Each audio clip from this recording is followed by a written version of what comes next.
Hey there, Photo Universe. Okay, so this is a big video. This is we're coming back in a big way. This is the K-3, and we got it yesterday, and this is kind of a first impressions video, but maybe it'll help people understand why this is such a big deal. What do we got on the table here? This is the silver original limited edition K5, and this is the K3. And doing the video honors is the K5 2S. So where are we? Why is this such a big deal? And let me tell you, this is what it's about. Okay, so these are the two cameras, and then the video camera 3. So 3 K5s, K3, K5, K5 2S. Over here.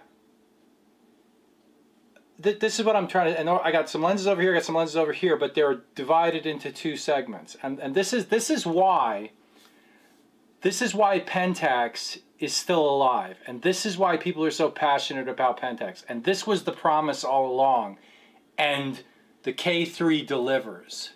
So let me cut to the chase and just say the K3 finally delivered on the promise that everybody's been like, okay, you know, I can use this, but I'm sacrificing here and sacrificing there. The K3, like the things you were sacrificing, you're not sacrificing anymore to a certain extent. And that's the big deal. And then, okay, so we're no longer sacrificing to use this system. Why are we using K5s and K5 2Ss?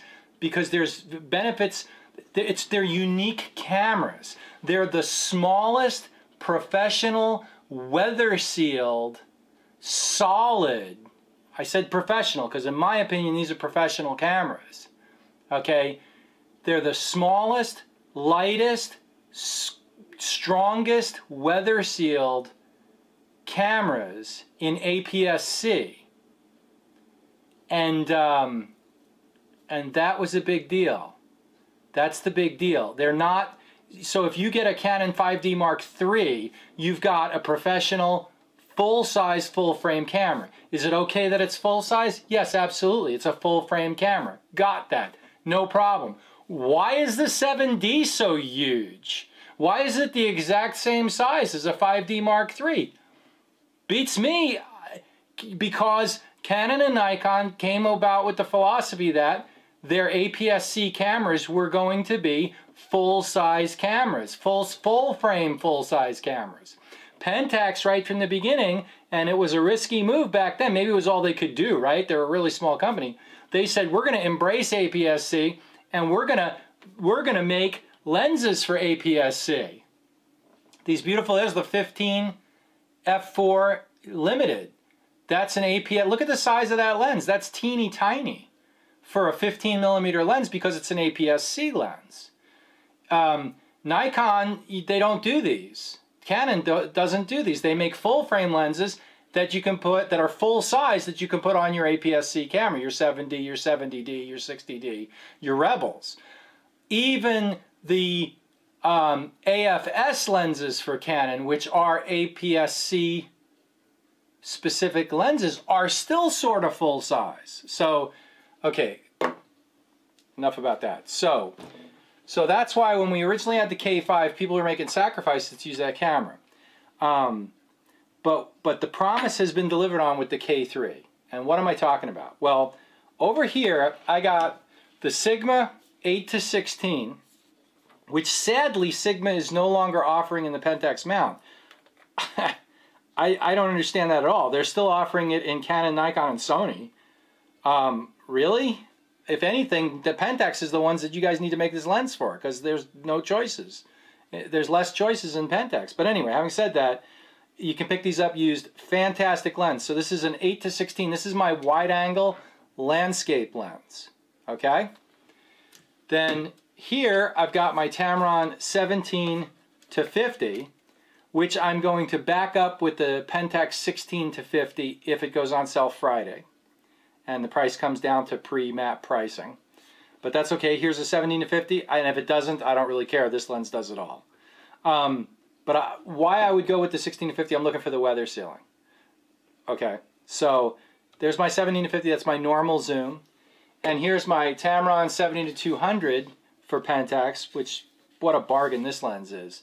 The screw drive autofocus on the Pentax cameras is fast. Okay, so there's my 3 lenses. I throw in a camera body. I got my L bracket. There's my landscape. If I'm driving down the road and I'm going to do landscape photography, and I throw it in my low pro AW Rover 2, 70-200 wide angle camera with 17-50 on it. Got a bunch of filters up here and stuff like that. I can put a sandwich up here if I want. It's a backpack. So I'm driving my car and I'm going to go for a day hike and do some landscape photography, like hike a trail for 5 miles and then do a waterfall or something. Okay, so that's not my backpacking rig, right? So what would I normally have used that for? That would have been the 5D Mark III with the 17-40 or the 16-35 and this 24-70 and the 70-200. But when I was using the K5, okay, I was sacrificing image quality there, and that was an issue a little bit. Okay, when the K5 2S came along, so that's why I didn't do that, right? Because that's why I had the 5D Mark III with the 70-200, 16-35, 24-70. That went away when the K5 2S showed up. Because when the K5 2S showed up without the anti-aliasing filter, I went and did some test shots with the Canon 5D Mark III and the 70-200 2.8 LIS2, no slouch there, against the K5 2S with this lens right here, the Tamron 70-200. It took me 30 minutes before I could actually even think I saw a difference between the two shots at like 200% on my screen. So we're at the point where, yeah, the bulk and everything that I was sacrificing, mobility versus firepower. Well, now the K5 2S for landscapes, the firepower was the same there. And so got rid of the Canon and haven't missed it at all. Okay. Then on the other hand, you know, if you've been watching for a long time, you know I had Lumix G series cameras and small. I've always been looking for a smaller camera. The Fuji X Pro 1, that kind of thing. Well, I kept going after the Lumix, and then I realized, hey, you know, my K5 even, with a couple 3 primes, what do I need a Lumix for? Look at the size of that thing. I'd rather shoot this anyway. I like the interface. I love the interface. And then I realized, you know what? I've got this deal going on here. Check this out. This is my walk-around kit right now. It was the K5 or K5 2S with 3 primes in this beautiful case that B&H sells for 50 bucks. And you can put 4 of the limited primes in here. It's a Pentax case. And pretty much when I go out of the house now and I'm not really doing photography, or if I'm a tourist, I'm just walking around, I don't want a real intrusive kit, I carry this little bag with me, and I carry 3 primes. I've got the 15, the 35 macro, and the 77. That could easily be the 70. In this case, I'd like to add the 21 to that. Well, you know, that's all I've got there. Or sometimes I throw it all in this bag if I'm being a tourist and I want to bring more stuff with me. By stuff, I don't mean photographic stuff. I mean just like whatever. So if I want a bag instead of just having this with me.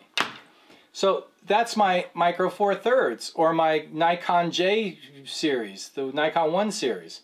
But the point being is, I got 1 camera.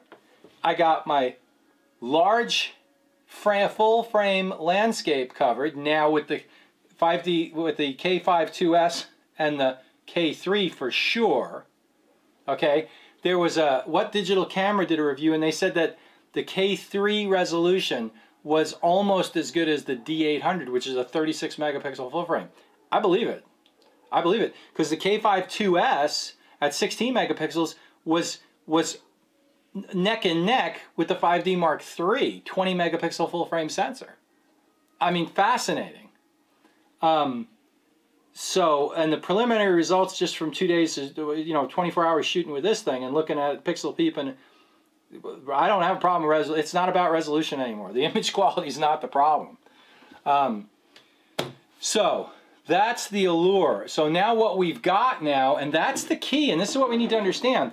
The K5 2S was kind of this camera, the K5 originally, the promise has always been you got one camera that you can run like a Micro Four Thirds, or you can run it like a full frame landscape camera and get 20 by 30 prints or 30 by 40 prints, right? K5 not so much. K5 2S started banging on that door easily. Easily, hands down. If you're having resolution problems with K5 2S, you got a bad lens. Okay? K3's only better. All right? So the resolution problems are, and the size and the weather sealing and the interface, and it's a full DSLR controls. So this, you've got one camera that can do it all, including video, right? But okay, so here's the problem. It was a jack of all trades, right? The K5, K5 2S. K5 2S better than K5. Jack of all trades, did some things extremely well, better than the competition. The competition has nothing to touch it. Nobody sells a APS-C small, solid, professional weather-sealed camera. Okay, that's the key. That was the key, right? But what are we sacrificing to get all that? We were sacrificing autofocus. There were some cameras that autofocus better. 70D, I'm sure, than the K5 for sure. K5 2S not so much. K3 now we're getting somewhere. So you were sacrificing things to do that. The resolution with the K5 with an anti-aliasing filter, the 16 megapixel was good, but it was, you weren't pushing it to 20 by 30 and getting, what I'm saying is if you shot a shot with a 5D Mark III and a L series lens, and you shot the K5 with a good lens, with a professional quality Tamron lens, whatever, UAB to 20 by 30, you'd probably see a difference. All right, I saw a difference of 16 by 24. Okay, K5 2S I didn't. All right, and that's when that happened. Okay, K3, forget it. So, but you were sacrificing autofocus. The K5 and the K5 II had flash issues. There was something in the firmware, not the firmware, there's something in the hardware that Pentax was saying was like freaking, bounce flashing was overexposing. Basically what it came down to, I need to do another separate video on this, but we shot a wedding back in September, and we ran the K5 and the K5 2S, and I shot the K5 with the Metz AF58 II, and I set the Metz to auto. Okay, you can't use PTTL. All right. We shot the K5 2S with a Vivitar 285, and really, by doing that, the flash exposures were fine because we were using the automatic modes in the flashes. But the main significant difference was the K5 autofocusing, particularly in the dark reception, was really slow. And that's with the Metz AF assist beam broadcasting out there. And what would happen is, it was almost unusable. People were dancing, you'd push the button, and granted this was really dark, okay? You'd push the button, the beam would shoot out there, and then the camera would wait 3 or 4 seconds to find it, and finally lock focus, and then it would take the picture. Then the flash would go off and you'd have your picture. Well, the people, the dancers were gone. So that wasn't working. K5, all right, without an autofocus assist beam, you'd push the button to take the picture. The focus was that fast, and that in the same light where this thing was taking 3 to 5 seconds with a focus assist beam to focus, the K5 was just doing it. K5 2S was just doing it. Brilliant. K3 can only be better. So you're not sacrificing as much anymore. I don't know if you're sacrificing anything. I read one guy said, well, the autofocus is getting better. I got my impressions from having shot Canon for a long time and Nikon for a long time and Pentax for a long time.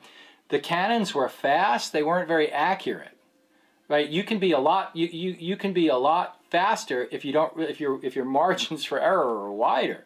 I was getting, the Canon lenses would focus quickly, but what were they focused on? And I was getting out of focus shots. The Pentax, I'm missing shots because it's taking time to focus. But you know what? When the Pentax says something's in focus, most of the time it's bang on sharp in focus. So I think maybe it's just a different philosophy where Canon's going for the marketing, where they're saying like, let's do it quick, and then, depth of field will usually give us some slack. Pentax is saying, we want it focused in focus and sharp, and we're going to take the time to do that.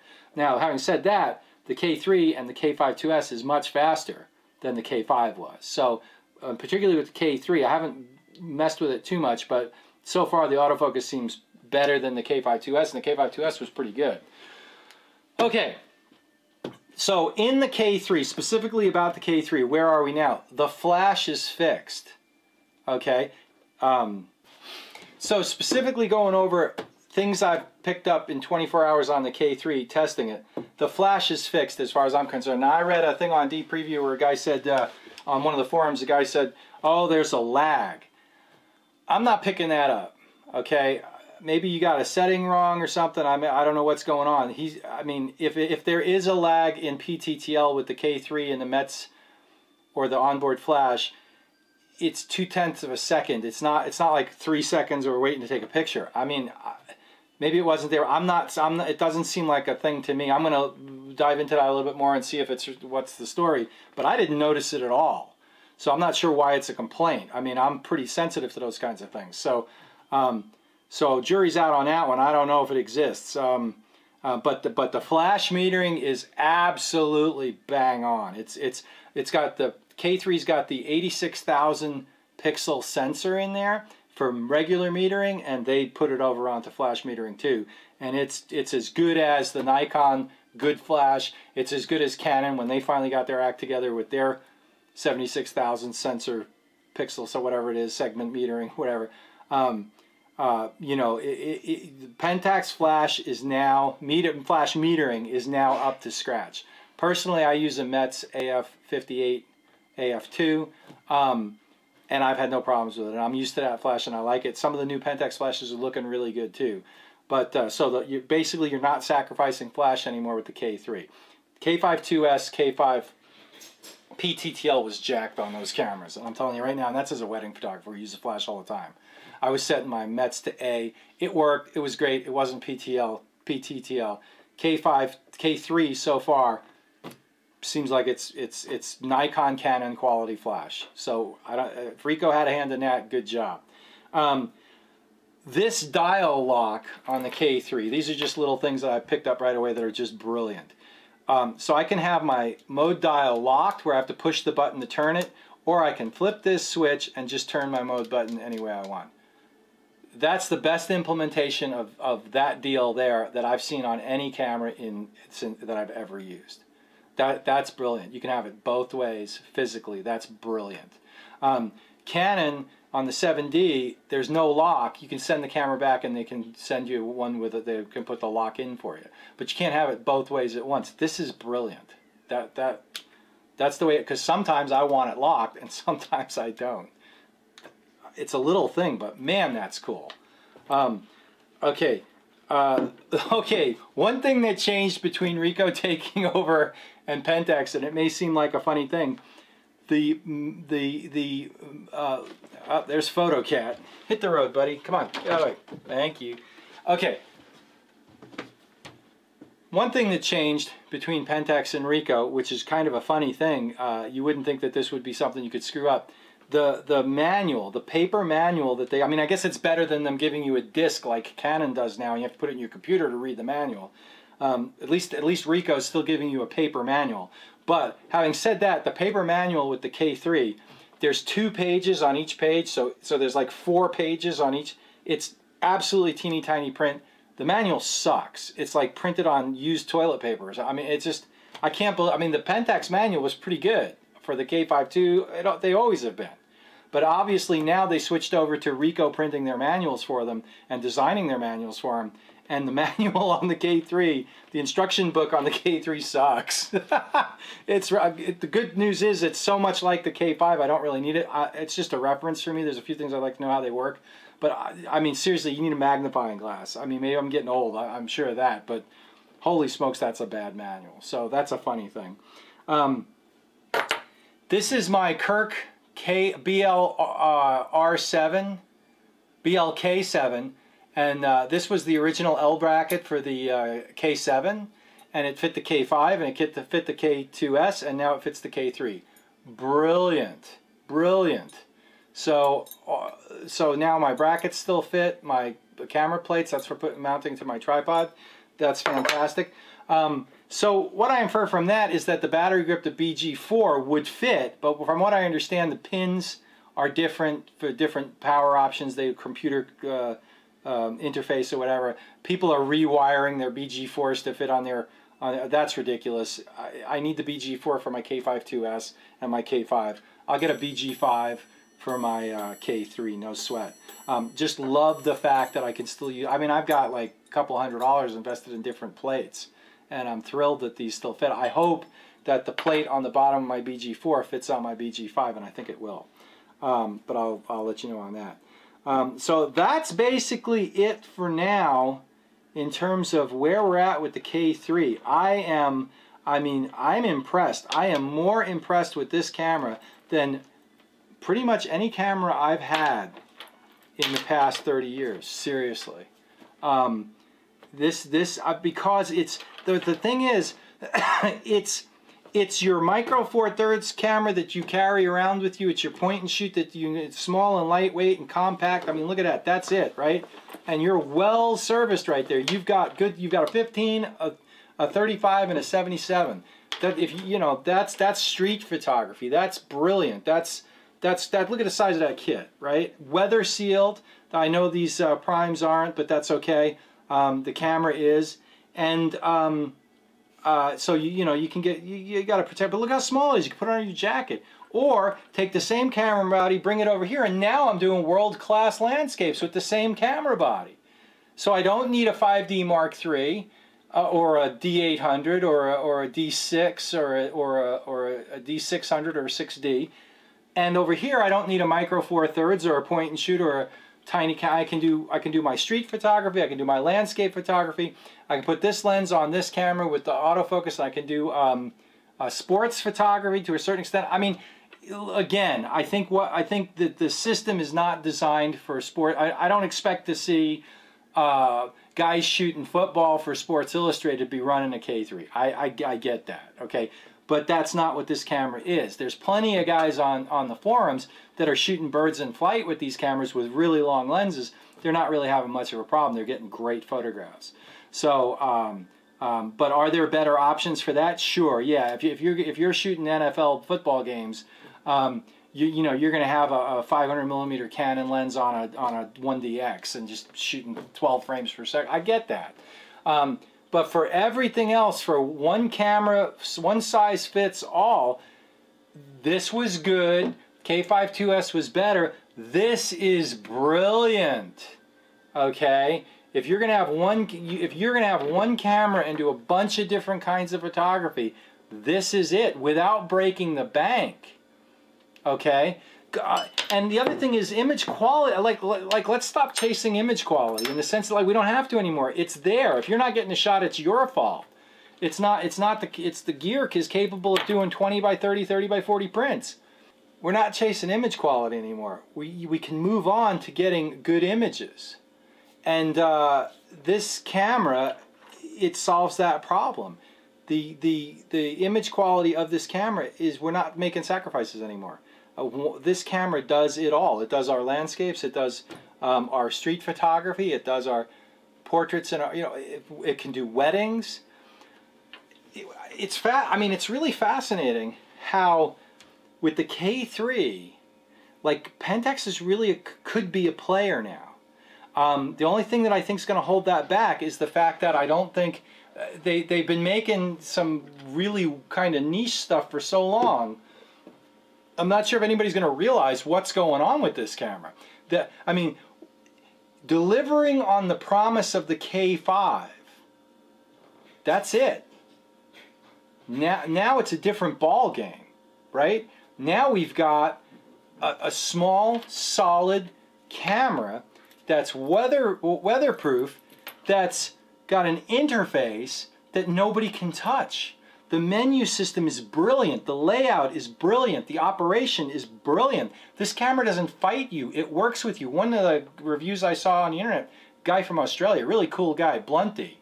I'm going to screw up the deal. What do you call this thing? Digital something. But sorry, Blunty. Good reviews. I enjoyed your K5 review. He said, this is a photographer's camera. That's it.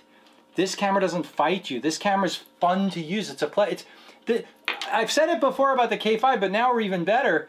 This camera reminds me of shooting with a Leica film camera, a Leica M. It's got that feel with these little primes. It's got that solid. It's a little chunkier, I get that.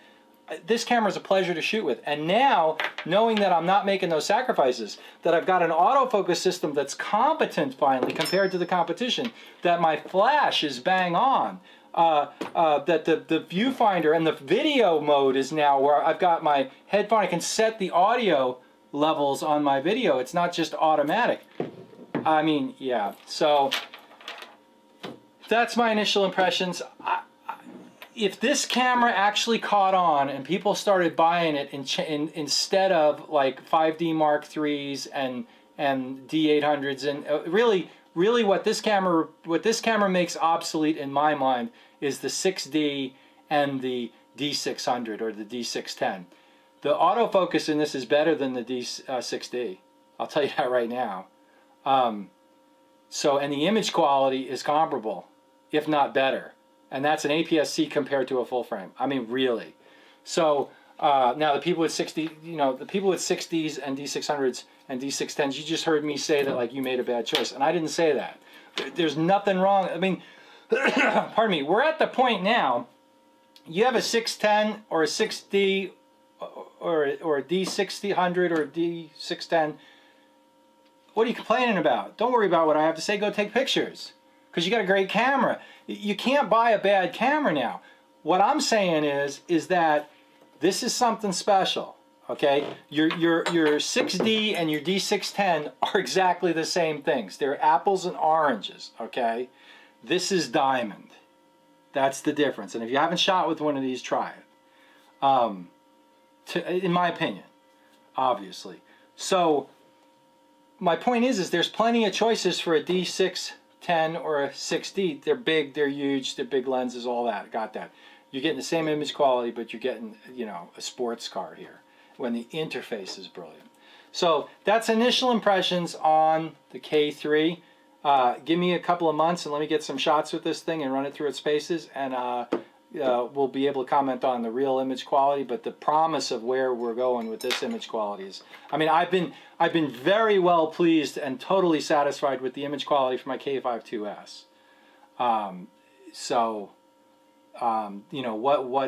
The few things that I'd like to see improved on the K5 2S, they did on the K3. So that's why I'm gushing over this camera, and that's why. But the fact that it's 24 megapixels and the reviews and the tests and things are coming back so good on the internet, it can't be worse than the K5 2S, right? And if it's better, well, I was already pleased with the K5 2S. So, all right, so that's Ed with Photo Universe, and this is some K3 philosophy of use, and just the K5 series, K3 series philosophy of use, a little bit, and initial impressions of the K3 and why this is such a big deal. Because to sum it up, it delivers on the promise of the K5 series, starting with the K7, K5, K3. It delivers on that promise of what people were looking for. Well, this is the payout. And let me say one other thing. This is what we've been looking for. What is Ricoh going to do? Are they going to improve what needs to be improved and not go so far that they screw up the good parts? In my opinion, so far, I don't see any screw-ups of the good parts. I only see enhancement of the parts that were a little behind, that were lacking. If Ricoh keeps that up, really, I mean, you can put your name all over this thing. If it takes my lenses, I'm happy. I think Pentax is cooler than Ricoh, but that's just my opinion. But you know what? This is a brilliant camera, okay? You can call it what you could call it, mush pop Mabel as far as I'm concerned, but if it's going to run like a Ferrari, you rock on with that. So, all right, that's Ed with Photo Universe. Very excited about this. One last thing, it still takes the same battery, K5. I think it did. I don't know if the K7 took this battery or not. It probably did.